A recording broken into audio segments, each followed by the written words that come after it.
I'd like to address a few brief words to the American people watching at home.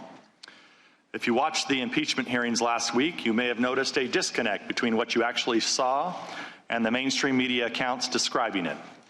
When you saw three diplomats who dislike President Trump's Ukraine policy discussing second-hand and third-hand conversations about their objections with the Trump policy. Meanwhile, they admitted they had not talked to the president about these matters, and they were unable to identify any crime or impeachable offense the president committed. But what you read in the press were accounts of shocking, damning, and explosive testimony that fully supports the Democrats' accusations. If these accounts have a familiar ring, it's because this is the same preposterous reporting the media offered for 3 years on the Russian hoax. On a nearly daily basis, the top news outlets in America reported breathlessly on the newest bombshell revelations, showing that President Trump and everyone surrounding him were Russian agents. It really wasn't long ago that we were reading these headlines. From CNN, Congress investigating Russian investment fund with ties to Trump officials. This was false. New York Times, Trump campaign aides had repeated contacts with Russian intelligence.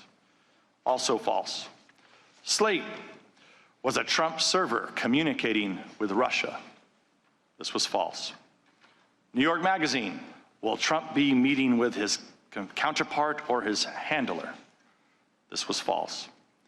The Guardian, Manafort held secret talks with Assange and Ecuadorian embassy. Also false. BuzzFeed, President Trump directed his attorney to lie to Congress about the Moscow Tower project. All of these were false.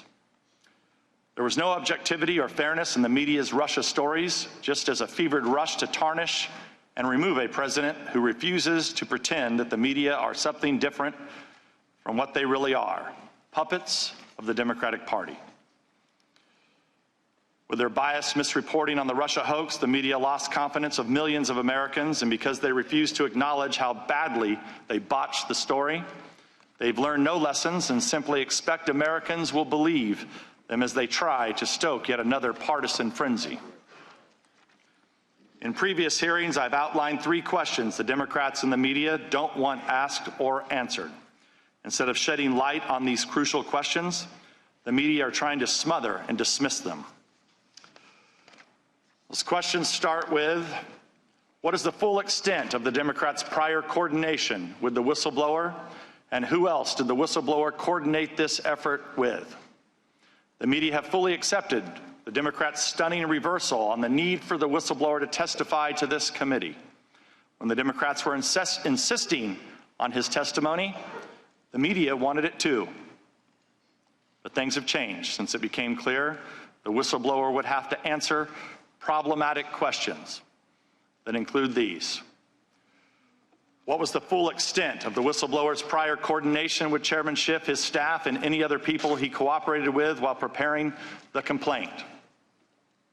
What are the whistleblower's political biases and connections to Democratic politicians? How does the whistleblower explain the inaccuracies in the complaint? What contact did the whistleblower have with the media, which appears to be ongoing? What are the sources of the whistleblower's information? Who else did he talk to?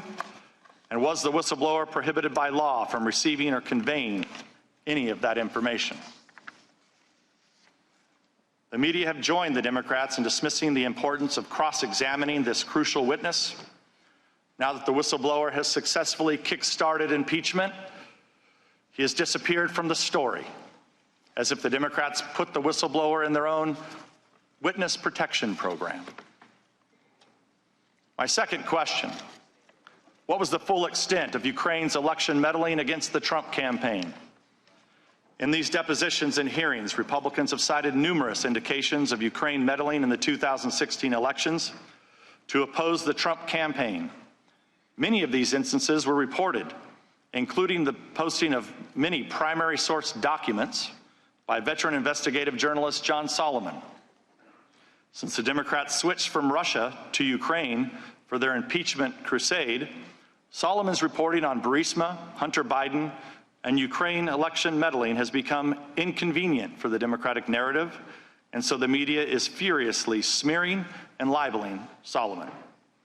In fact, the publication The Hill told its staff yesterday it would conduct a review of Solomon's Ukraine reporting. Coincidentally, the decision comes just 3 days after a Democrat on this committee told a Hill writer that she would stop speaking to The Hill because it had run Solomon's stories. And she urged the writer to relay her concerns to Hill's management. So now that Solomon's reporting is a problem for the Democrats, it's a problem for the media as well. I'd like to submit for the record John Solomon's October 31st story entitled "Debunking Some of Ukraine's Scandal Myths About Biden and Election Interference." I encourage viewers today to read this story and draw your own conclusions about the evidence Solomon has gathered. Ask unanimous consent that we put this into the record, Mr. Chair. Without objection. The concerted campaign by the media to discredit and disown some of their own colleagues is shocking. And we see it again in the sudden denunciations of New York Times reporter Ken Vogel as a conspiracy theorist after he covered similar issues, including a 2017 Politico piece entitled "Ukrainian Efforts to Sabotage Trump Backfire." My third question: why did Burisma hire Hunter Biden? What did he do for them? And did his position affect any U.S. government actions under the Obama administration? We have now heard testimony from the Democrats' own witnesses that diplomats were concerned about a conflict of interest involving Hunter Biden. That's because he had secured a well-paid position despite having no qualifications on the board of a corrupt Ukrainian company, while his father was vice president charged with overseeing Ukrainian issues. After trying out several different accusations against President Trump, the Democrats have recently settled on bribery. According to widespread reports, they replaced their quid pro quo allegation because it wasn't polling well. But if the Democrats and the media are suddenly so deeply concerned about bribery, you would think they would take some interest in Burisma paying Hunter Biden $83,000 a month. And you think they would be interested in Joe Biden threatening to withhold U.S. loan guarantees unless the Ukrainians fired a prosecutor who was investigating Burisma. That would be a textbook example of bribery. The media, of course, are free to act as Democrat puppets, and they're free to lurch from the Russia hoax to the Ukraine hoax at the direction of their puppet masters. But they cannot reasonably expect to do so without alienating half the country who voted for the president they're trying to expel. Americans have learned to recognize fake news when they see it, and if the mainstream press won't give it to them straight, they'll go elsewhere to find it, which is exactly what the American people are doing.